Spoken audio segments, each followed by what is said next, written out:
Messieurs, on va passer à l'instant X. L'instant X, c'est quoi ? Twitter. Salut les tweetos. Ex-Twitter. Eh oui, parce qu'on est un petit peu dans le futur.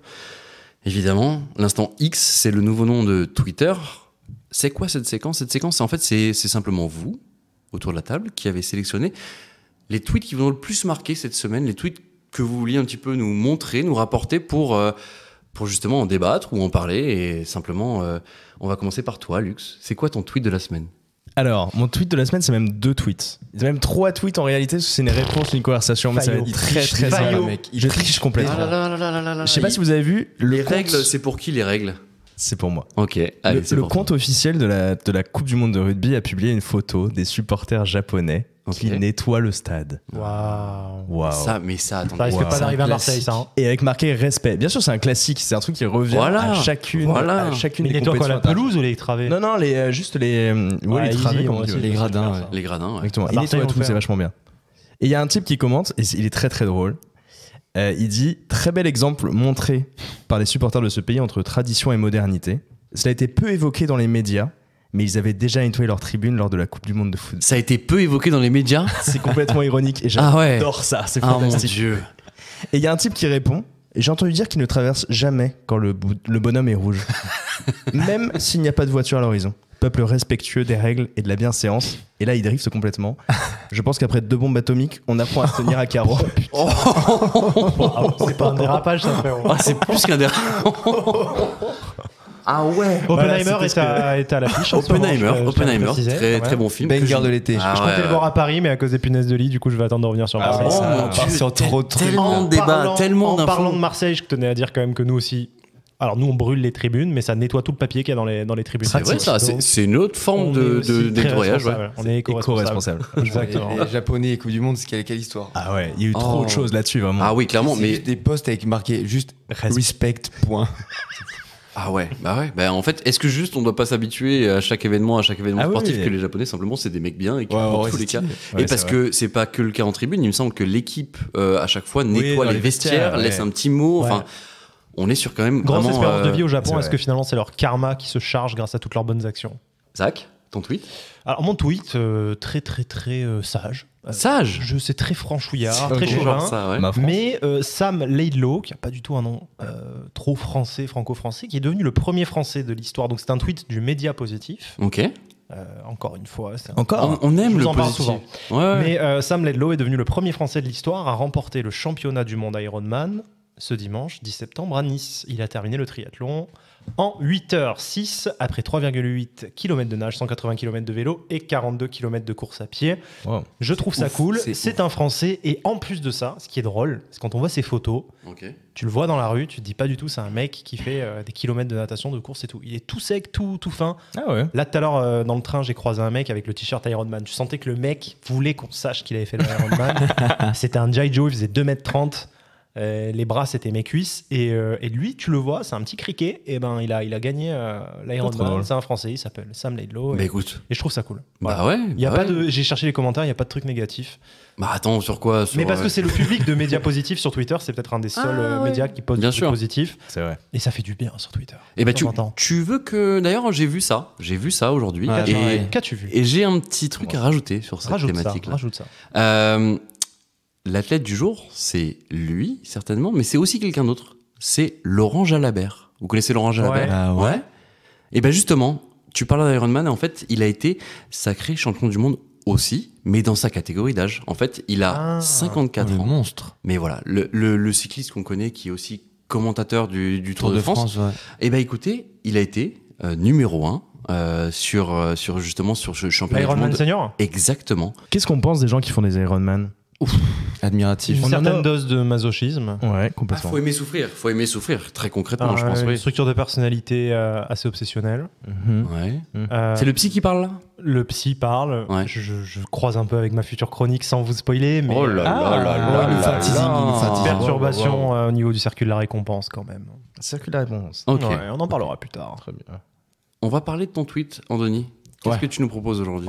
Alors j'ai un tweet qui va être pour le coup un peu marrant mais qui va appeler une réaction encore plus marrante de votre part.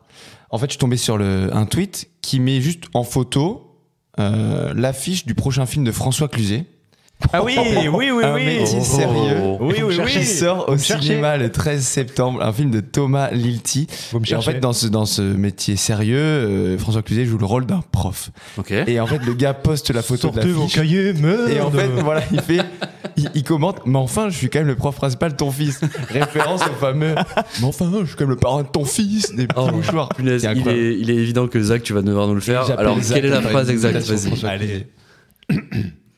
Mais enfin, merde, je suis le parent de ton fils, merde.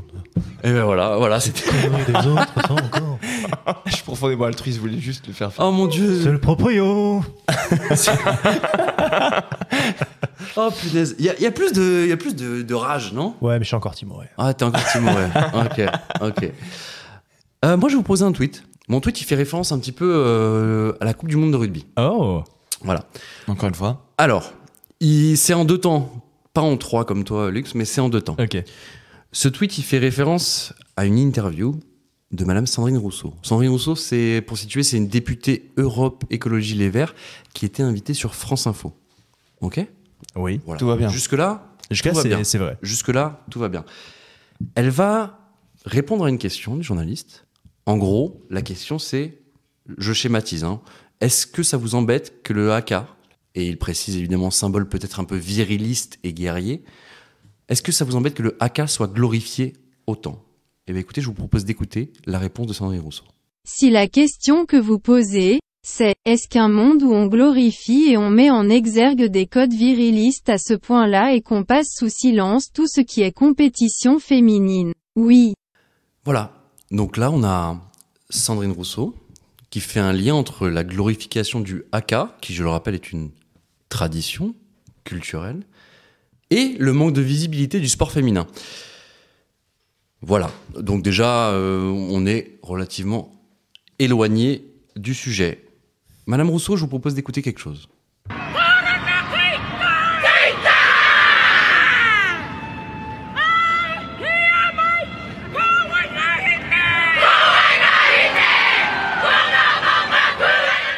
Mesdames, Messieurs, ce que vous venez d'écouter, c'est le haka effectué par l'équipe féminine de rugby néo-zélandaise. Voilà. Donc, le rapport entre hommes et femmes sur cette thématique du haka, est-ce que on a une différence? Est-ce qu'il y a quelque chose qui se pose comme problème alors que clairement on parle simplement d'une tradition culturelle qui ne dépend pas du sexe? J'ai beau être une femme visiblement aujourd'hui, je peux effectuer le haka avant un match de rugby. Ça vous interpelle un peu ça, messieurs, autour de la table? Moi, je dirais juste que, avant que tu mettes l'intervention de Sandrine Rousseau, je voulais intervenir en disant que ce week-end, justement, Oui. j'avais jamais vu de haka féminin. Ok. Je connais beaucoup de haka masculins. Je me suis tapé en part sur YouTube, Bien etc. sûr. Il en existe différentes versions. Ah ouais, il y a plein de versions différentes. Je me suis fait les haka féminins. J'ai jamais eu autant de frissons que sur des haka féminins par rapport aux masculins. Ok. Les nanas que j'ai vues incarner le truc à un point où ça m'a mis, comme on dit à Marseille, ça m'a mis le poids là. Ok. Oui. Donc, Madame Rousseau, quelque chose de viriliste effectué par des femmes avant un match de rugby. Bah écoutez, moi je vous pose simplement la question, est-ce que ça avait un rapport avec le sexe, tout simplement? Elle a répondu, elle a recité ce tweet justement, parce qu'en fait, je vous explique, on est sous le tweet de l'interview de France Info, et il y a une personne justement qui poste ce haka féminin. Et il dit, qu'est-ce que vous avez à répondre à ça? Madame Rousseau va retweeter en mentionnant ce haka féminin, en disant, si vous n'avez pas écouté mon interview en entier, je vous invite à la réécouter, je n'ai absolument pas parlé de ça. Madame Rousseau, on vient de simplement diffuser votre intervention et votre réponse à la question, donc je pense que oui, vous avez parlé de ça. Moi, je trouve ça très beau, hein, le haka, féminin ou masculin d'ailleurs. Mais en fait, ce qui est trop cool, je trouve, dans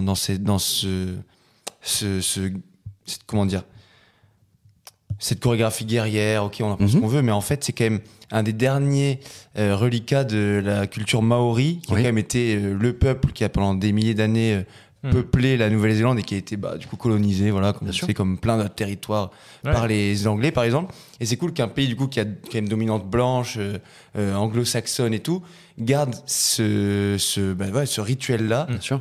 Comme ça, En étendard de leur pays, tu vois. On parle souvent de devoir de mémoire pour d'autres drames, évidemment.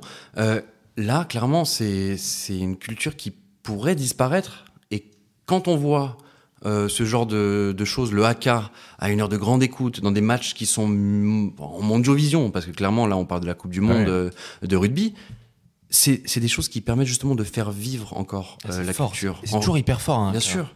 Et ça marque les esprits. Ces gens-là existent aussi grâce à ce genre de petits moments qui font vivre leur culture. Et je trouve ça vraiment important. Et honnêtement, les polémiques n'ont même pas lieu d'exister sur ces moments qui rappellent une culture qu'on connaît que trop peu.